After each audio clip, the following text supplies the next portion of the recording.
అట్లాగే ఉంటాయి ఇవన్నీ కూడా.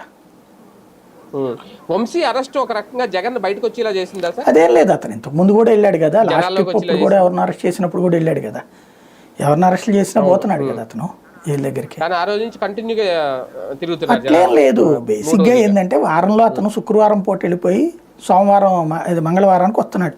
ఒకప్పుడు చంద్రబాబు గారి ఫార్ములా 2019-24 మధ్యలో, ఈవెన్ ఆయన సీఎంగా ఉన్నప్పుడు కూడా గతంలో అయితే అట్లాగే వెళ్ళేవాళ్ళు కదా బాబు గారు.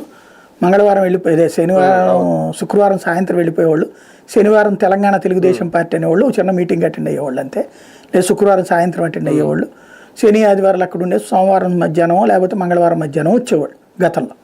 ఇప్పుడైతే అట్లా వెళ్తున్నట్లేదు. ఈవెన్ మన ప్రభుత్వ ఉద్యోగులు కూడా అంతే, ఇదివరకు శుక్రవారం సాయంత్రం మధ్యాహ్నం వెళ్ళిపోయి సోమవారం మధ్యాహ్నానికి వచ్చేవాళ్ళు. వాళ్ళకి ఆ వెసులుబాటు కూడా కల్పించారు చంద్రబాబు గారు అప్పుడు ఉన్నప్పుడు.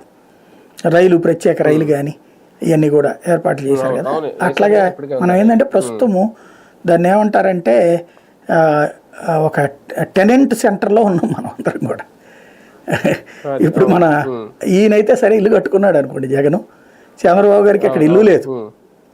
పవన్ కళ్యాణ్ గారు ఇల్లు కట్టుకున్నారు, కానీ ఆయన గడిపేదంతా హైదరాబాద్లోనే మ్యాక్సిమం. మంత్రి అయ్యాక ఆయన కూడా 2-3 రోజులే కదా ఉంటుంది, కార్యకలాపాలు కనబడుతుంది.